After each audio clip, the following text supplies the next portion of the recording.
Good afternoon friends from the media. आप सबका स्वागत है आज। I would like to formally welcome you to this press conference. The honourable commission has completed their review of poll preparedness for general elections in Jammu and Kashmir. I would like to thank the commission for taking the time out from their hectic schedule to brief the media. I have with me the Honorable Chief Election Commissioner Shri Rajiv Kumar ji. We also have with us today senior officials from the ECI headquarters in Delhi. The CEO of Jammu and Kashmir, Pandurang Pule, is also here. I am B. Narayanan, DG Media of the Commission. The format is as follows. There will be opening remarks by the CEC along with the presentation. We will share the PDF copy of the presentation with all of you after this event is over. Following this, there will be a brief question and answer session. When you want to ask a question, raise your hand. I will direct the mic to come to you. When it's your turn, introduce yourself and your organization and then ask your question. Today, participating over a video link from Srinagar will be the local media from there. We'll take a few questions from them towards the later part of this PC. Please keep your mobiles on silent mode. Sir, I request you deliver your opening remarks.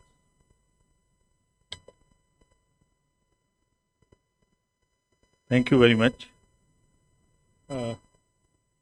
Senior officers from the Election Commission, CEO Jammu and Kashmir, Shri Pandurang, and friends from media. Also, the friends from media connected to us through video link from Srinagar. आप सभी का इस press वार्ता में स्वागत है और चुनाव आयोग की तरफ से सर्वप्रथम हम जम्मू कश्मीर के सभी वोटर्स को अभिनंदन करते हैं और उनसे अनुरोध करते हैं कि हमारे आने वाले चुनाव में बढ़ चढ़कर हिस्सा लें। साथियों, जम्मू कश्मीर प्रकृति की एक बेहतरीन कृति है। आज हम यहाँ जम्मू कश्मीर में चुनावी तैयारियों का जायजा लेने के लिए आए। कल हमने श्रीनगर में बैठकें की और आज जम्मू में बैठकें की।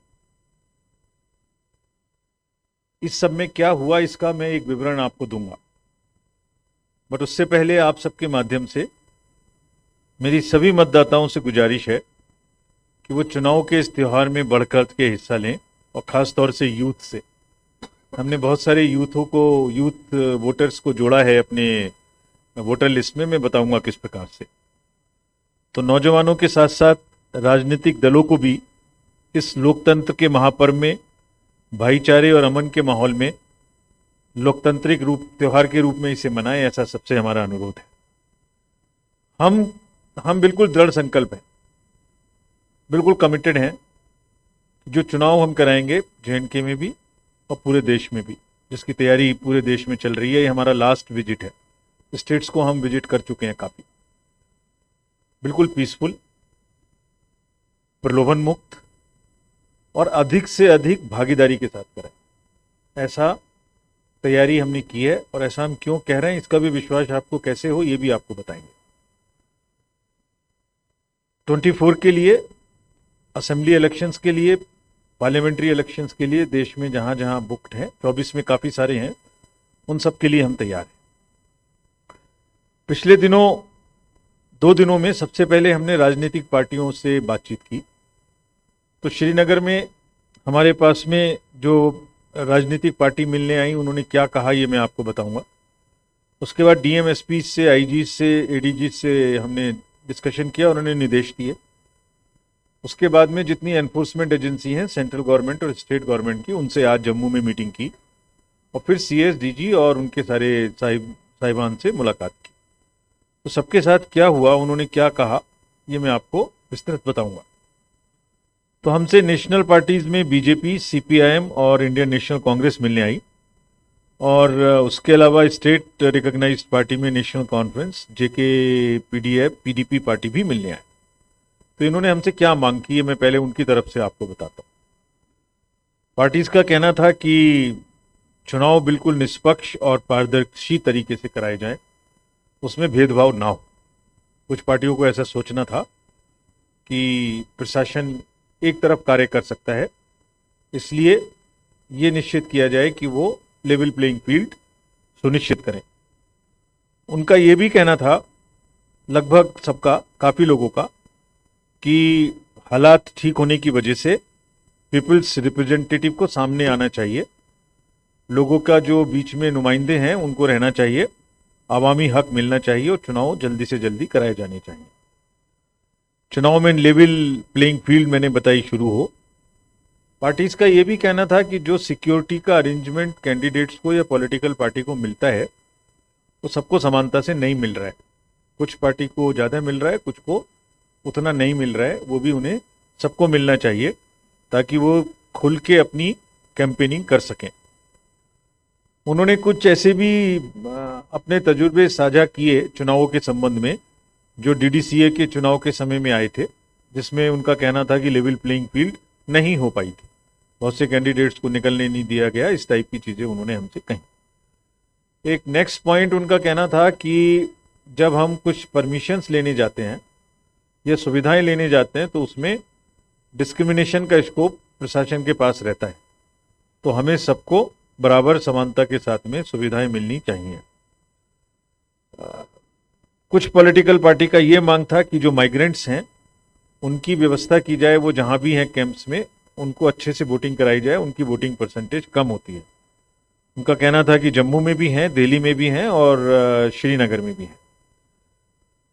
एक मांग ये भी थी कि जो पार्लियामेंट्री कॉन्स्टिट्यूएंसीज हैं उनका चुनाव एक ही पार्लियामेंट्री कॉन्स्टिट्यूएंसी का एक ही चरण में कराया जाए, अलग अलग चरणों में ना कराया जाए। तो फ्रेंड्स, ये जितनी भी बातें उन्होंने कही, इस सब का जवाब मैं अपने संबोधन के दौरान आपके माध्यम से सभी वोटर्स को भी और उनको भी दूंगा। उसके बाद में जो प्रश्न आप पूछना चाहें वो खुला रहेगा। जैसे आप अवगत हैं, लोकसभा का कार्यकाल 16 जून 2024 को समाप्त हो रहा है। असेंबली का लास्ट इलेक्शन जेएंडके में 2014 में हुआ।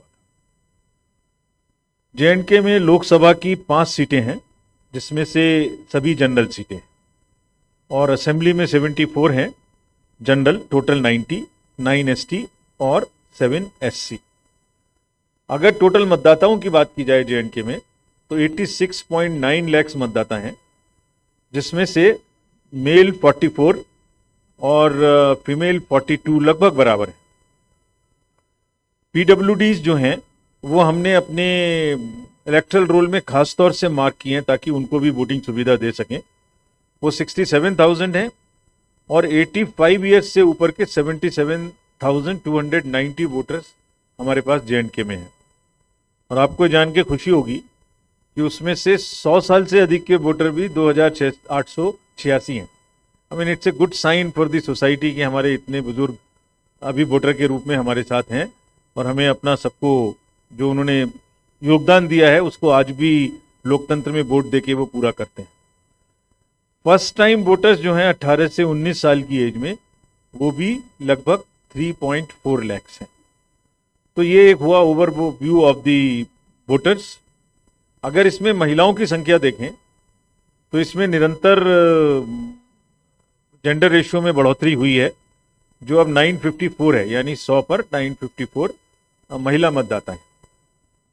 16 एसीज ऐसी हैं जिसमें ये संख्या 1000 से ज़्यादा है, और फीमेल इलेक्टर्स को इस एसएसआर में करीब करीब 1.35 लाख जोड़ा भी गया है। फ्रेंड्स, हमारा एक बहुत बड़ा रोल फोकस इस बार के इलेक्शन में है कि युवा मतदाताओं को हम अपने साथ में खास तौर से जोड़ें, यानी उनको रजिस्टर भी करें वोटर्स में और उनको मतदान पे लाने के लिए भी किसी तरह से प्रेरित कर सकें। अगर 20 से 29 में हम टोटल देखेंगे तो काफ़ी सारे मतदाता, जैसे इस स्लाइड में दिखाया गया है आपको, वो हमारे इलेक्टरल रोल्स में शामिल हुए हैं। नेक्स्ट में अगर हम आपको बताएं तो जो ओवरव्यू ऑफ पोलिंग स्टेशन है, अभी तक मैंने आपको इलेक्टरल रोल के बारे में बताया। अब पोलिंग स्टेशन जो है वो टोटल 11,629 होंगे, जिसमें एवरेज संख्या 747 होगी। हालांकि 1500 तक हो सकते हैं मैक्सिमम, बट इनमें संख्या 747 एवरेज है। ज़्यादातर रूरल हैं। 50% से ऊपर पोलिंग स्टेशंस पर हम वेबकास्टिंग करेंगे, जो भी सेंसिटिव हैं उन पर। और बहुत सारे बूथ, जैसा करीब करीब 80 के ज़्यादा, वो आपको महिलाओं के द्वारा एक्सक्लूसिव या पर्सन्स विद डिसेबिलिटी के एम्प्लॉयज़ के द्वारा ही चलाए जाएंगे। मतलब ये एक माध्यम है हमारा बताने का कि महिलाएं पूरा सेंटर चलाएंगी, और उसमें जहाँ तक ये पुलिस फोर्स भी महिला रखेंगे। और इसी तरह से पर्सन्स विद डिसेबिलिटीज को भी हम बूथ चलाने के लिए आमंत्रित, मतलब हम उनकी व्यवस्था करेंगे। सभी पोलिंग स्टेशंस पर मिनिमम फैसिलिटीज अवेलेबल होंगी। वो क्या क्या है? पीने का पानी, टॉयलेट, पीडब्ल्यूडीज के लिए रैंप, वॉलंटियर्स उनके लिए चेयर्स, लाइट, सब चीज़ों की व्यवस्था पोलिंग स्टेशन पे होगी। हमारा एफर्ट है, हमने सबको डायरेक्शंस दिए हैं कि उनको इतना अच्छा बनाएं कि जो त्यौहार का सा माहौल बनता है उसमें लोग आएँ, सुविधा के साथ अपना वोट दे सकें। ओल्ड एज के जो हमारे बुजुर्ग मतदाता हैं, जो 85 ईयर्स से ऊपर के हैं, उनको, और जो पर्सन्स विद डिसेबिलिटीज़ हैं, एक एडिशनल सुविधा दी जा रही है जो यहाँ पहली बार मिलेगी, क्योंकि इलेक्शंस हो रहे हैं पहली बार। उसके बाद उनको घर से भी वोट देने की सुविधा है। जब नॉमिनेशन से पहले हम उन्हें फॉर्म डिस्ट्रीब्यूट करेंगे घर घर जाकर, और जो भी लोग ये चाहेंगे कि उनके घर से वोट लिया जाए, वहाँ एक टीम जाएगी, एक वोट लेने के लिए टीम जाएगी, जिसके साथ पॉलिटिकल पार्टी के जो कैंडिडेट हैं वो भी जा सकते हैं। ऐसा नहीं है कि वो अकेले कोई जाके वोट ले आएगा। उसकी वीडियोग्राफी होगी, और जितने भी बुजुर्ग मतदाता हैं उन सबको हम घर जाके वोट देने की भी सुविधा देंगे। हालांकि हमारा तजुर्बा ये है कि वो सब लोग बूथ पे आना चाहते हैं, क्योंकि फेस्टिव माहौल रहता है, हमेशा बूथ पे आते रहे हैं, तो उनको लगता है घर से बाहर निकले, बूथ पे आए, 10 लोगों से मिलेंगे। लेकिन अगर किसी वजह से नहीं आना चाहते तो हम घर से भी वोट लेंगे। और वही सिचुएशन पर्सन्स विद डिसेबिलिटीज़ की भी है, जिनको भी फॉर्म 12D हम देंगे अगर वो घर से वोट करना चाहते हैं। और अगर पोलिंग स्टेशन पे आएंगे तो उनके लिए एक वॉलंटियर, एक व्हील चेयर और इस तरीके की सुविधा, अलग क्यू, ताकि उनको पहले से फैसिलिटेशन मिल सके। टेक्नोलॉजी का बहुत बड़े तरीके से उपयोग किया जाएगा इस पूरे इलेक्शन में। एक 3 वर्टिकल में अगर मैं आपको बताऊं, एक वोटर्स और एक कैंडिडेट्स और एक मैनेजमेंट। तो वोटर्स को वोटर हेल्पलाइन पे सभी चीज़ें देखने की सुविधा है। उनका बूथ कहाँ पर है, उनका अगर कार्ड को उन्हें डाउनलोड करना है, अगर उनका नंबर लिखा हुआ है वोटर कार्ड में, BLO कौन है, कोई भी चीज़ वोटर को अपने से जाननी है तो वो यहाँ जान सकते हैं। इसी तरीके से कैंडिडेट को, ये जवाब मैं उनको दे रहा हूँ जिन्होंने मुझसे पॉलिटिकल पार्टी ने प्रश्न किया था लेवल प्लेइंग फील्ड का। अब इस सुविधा पोर्टल के माध्यम से जो भी पहले अप्लाई करेगा किसी सुविधा को, उसको पहले मिलेगी। यानी पार्टी ए ने अगर कहा कि मुझे कल 11 बजे एक ग्राउंड चाहिए, तो वो ऑटोमेटिक इस पोर्टल में टाइम स्टैंपिंग हो जाएगी। उन्होंने आज 10 बजे अप्लाई किया था, तो दूसरा व्यक्ति अगर 10:20 पे अप्लाई करता है सेम सिचुएशन के लिए, तो जिसने पहले किया था उसको मिलेगी, यानी फर्स्ट इन फर्स्ट आउट। तो ये जो डिस्क्रिशन है फील्ड अलॉट करने का ऑफिसर्स का, उसको ऑलमोस्ट ख़त्म कर देंगे। यानी आप जो पहले मांगेगा उसको पहले मिलेगा। आपके माध्यम से जो ये एक और एप्लीकेशन है, इसको हम चाहते हैं कि आप थोड़ा प्रोपोगेट करें। सी विजिल इसका नाम है, सिटीजन्स बी विजिलेंट। यानी अगर कोई भी गड़बड़ी किसी भी चुनाव में हो रही है, किसी भी बूथ पर, कहीं कोई धमका रहा है, कहीं कोई प्रचार गलत तरीके से कर रहा है, कोई फेक न्यूज़ गलत तरीके से चल रही है, कोई किसी तरीके का प्रलोभन दे रहा है, तो या तो आप इस एप्लीकेशन में टेक्स्ट लिख दीजिए ऐसा ऐसा हो रहा है, या उसकी फ़ोटो खींच लीजिए। कोई भी चीज़ हमें जब आप इस पर डालेंगे, और आपको और कुछ करने की ज़रूरत नहीं है, अपना पता लिखने की ज़रूरत नहीं है, आपकी आइडेंटिटी भी सेव है। आपका जो लोकेशन है उससे हम समझ जाएंगे कि आपने कहाँ से हमें ये शिकायत की।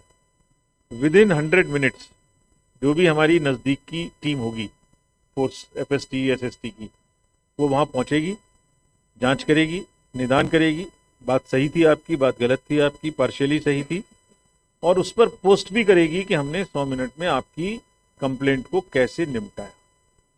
तो आप सबके माध्यम से अनुरोध है, इसका बहुत इस्तेमाल किया है कंट्री में जहाँ इलेक्शंस हुए रिसेंटली।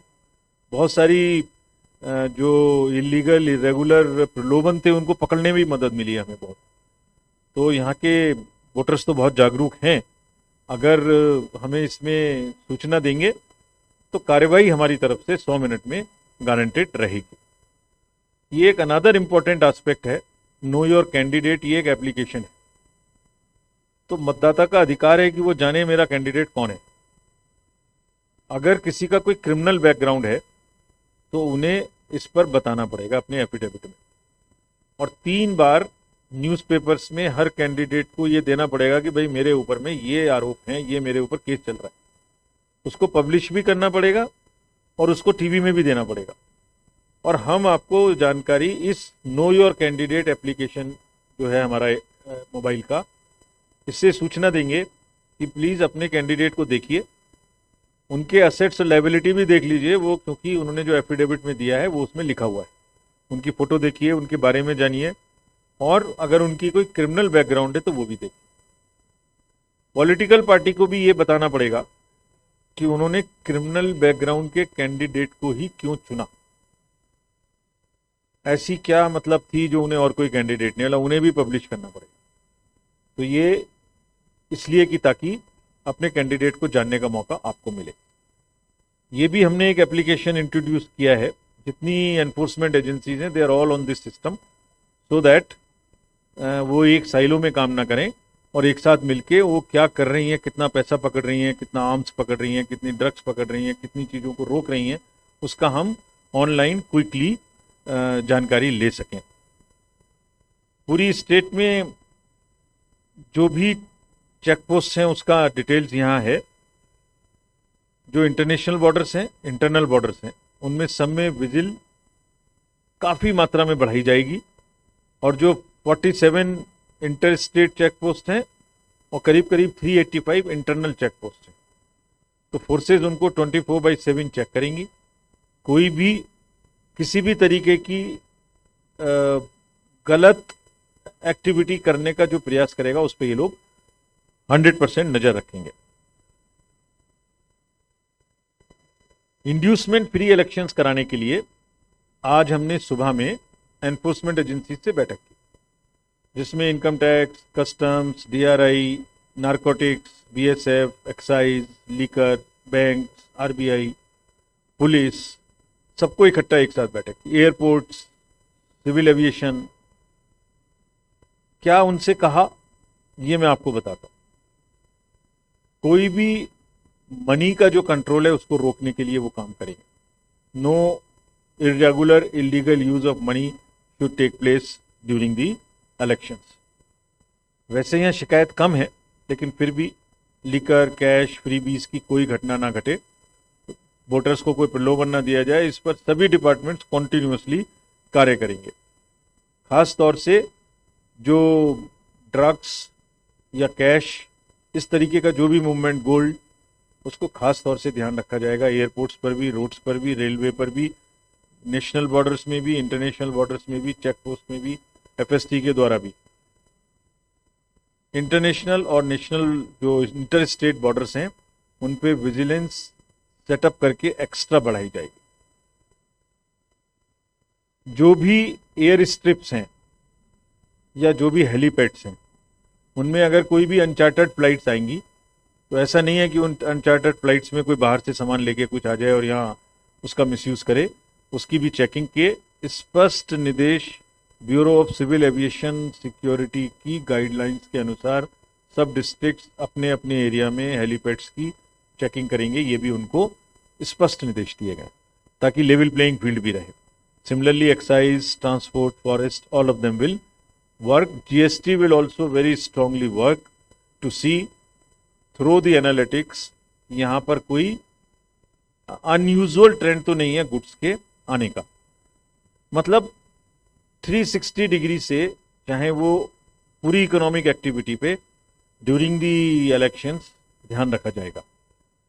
इसके बाद में जो डिस्ट्रिक्ट मजिस्ट्रेट्स, एसपीज हैं, उनको बहुत स्ट्रांग मैसेज दिया गया है कि सारे चुनाव को प्रलोभन मुक्त और लेवल प्लेइंग फील्ड के साथ में कराना उनकी जिम्मेदारी। अगर वो ऐसा नहीं कर पाएंगे तो commission will be extremely strict with them. जो भी एक्शन लेना पड़ेगा वो हम लेने से बिल्कुल नहीं कर रहे। उनके नीचे जो लोग हैं उनको कैसे समझाना है, उनको कैसे कंट्रोल करना है, ये उनका काम, ये वो जाने। अगर कहीं भी मिस्टेक होगी तो ये एक्सक्यूज नहीं है कि नीचे वाले ने किया, आप उनको कंट्रोल करें। सब पार्टीज के बीच में लेवल प्लेइंग फील्ड एस्टेब्लिश करना उनकी जिम्मेदारी है। लोकतंत्र के इस पर्व में किसी के साथ भेदभाव ना हो, सब पार्टीज बराबर हो, चुनाव लड़े निष्पक्ष। वायलेंस या इंटिमिडेशन या थ्रेट टू वोटर, इस पर वो विशेष रूप से अपना ध्यान रखेंगे और इमीडिएट कार्रवाई करेंगे जहां ऐसा हो।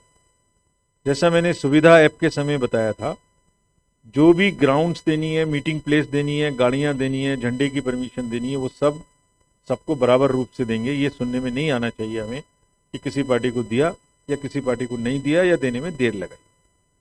कैंडिडेट्स को और पॉलिटिकल पार्टी के जो सीनियर लोग हैं उन्हें उनके थ्रेट परसेप्शन के हिसाब से सिक्योरिटी प्रोवाइड करने की इंस्ट्रक्शंस उनको भी दी गई है। और आज सीनियर अफसर्स की मीटिंग में भी CSDG साहब की ये कहा गया है, इसको रिव्यू करें। जिनको नहीं मिली है और जिनको थ्रेट परसेप्शन है उनको इलेक्शन में कैंपेनिंग में दौरान दिक्कत ना हो, इसके हिसाब से समुचित सुविधा दी जाए। जो कश्मीरी माइग्रेंट्स हैं उनके लिए हम जम्मू में, उधमपुर में स्पेशल कैंप्स बनाएंगे, बूथ्स बनाएंगे, उनको फॉर्म्स भी देंगे समय से। और उनका वोटिंग परसेंटेज जनरली कम रहा है, उनसे अनुरोध भी करेंगे कि वो खुद से ज़्यादा करें। और हमने DM जम्मू, कमिश्नर जम्मू और CS साहब को भी कहा है कि उन कैंप्स में जाके दिखवाएं, बात करें कि ऐसा क्यों है, उनकी वोटिंग परसेंटेज कम है। सबका मानना यह था कि उनके बात करने से वो वोटिंग परसेंटेज को बढ़ाएंगे। प्रोसीजरली जो फॉर्म्स उपलब्ध कराने हैं समय के अनुसार, वो हम लोग निश्चित रूप से उन्हें उपलब्ध कराएंगे। जो भी कैंडिडेट्स के एफिडेविट्स हैं उनको अपलोड किया जाएगा ऑनलाइन, जिसको आप KYC नाम के एप्लीकेशंस में देख भी सकते हैं, जैसे मैंने पहले आपको बताया। वोटर पार्टिसिपेशन थोड़ा कुछ जगहों में काफी कम है, उसको बढ़ाने के लिए बहुत मल्टीवेरियस प्रयास चल रहा है। एक तो बड़ी मात्रा में यंग वोटर्स को एनरोल किया गया है। दूसरे, हर स्कूल कॉलेज में एक AERO स्पेशल अपॉइंट किया गया था भाई, ताकि आप जाके बच्चों से बात करो, उन्हें वोटर बनाओ, प्रेरणा दो। तो हम समझते हैं कि इस बार वोटिंग परसेंटेज पे टिप नाम का एक हमने प्रोग्राम लॉन्च किया है, टर्नआउट प्लान। जिन जिन बूथ्स पर कॉन्स्टिट्यूएंसी में पोलिंग परसेंटेज कम थी उसमें, ताकि लोगों को अधिक से अधिक पार्टिसिपेट करें और बैलेट की महत्ता समझ में आए, बैलेट से किस तरह से अपने मन की सरकार बना सकते हैं, ये सबको समझ में आए। And the victory of ballot is what is the festival of democracy. Fake news का प्रचलन आजकल बहुत बढ़ गया है, रोज नई नई किस्म की फेक न्यूज चलती हैं। उस पर हर डिस्ट्रिक्ट में एक डिस्ट्रिक्ट कंट्रोल रूम रहेगा इंटीग्रेटेड, जो टीवी पर क्या चल रहा है देखता रहेगा, सोशल मीडिया में क्या चल रहा है देखेगा। हमारी एक टेलीफोन लाइन है 1950, उसमें क्या शिकायतें आ रही हैं, तो जैसे मैंने बताया CVGIL पे क्या शिकायतें आ रही हैं, एक ग्रीवेंस पोर्टल है उस पर क्या शिकायतें आ रही हैं, सबको एक साथ देखता रहे। और जो भी फैक्ट नैरेटिव्स हैं, fake narratives, misinformation, disinformation या ऐसी चीज जिससे पब्लिक ऑर्डर डिस्टर्ब हो सकता है, उस पर डिस्ट्रिक्ट मजिस्ट्रेट SP सख्त कार्रवाई करेंगे। और इसके लिए एक IT एक्ट के अंतर्गत नोडल ऑफिसर अपॉइंट होता है हर स्टेट में, वो भी JNK में अपॉइंट कर दिए गए हैं।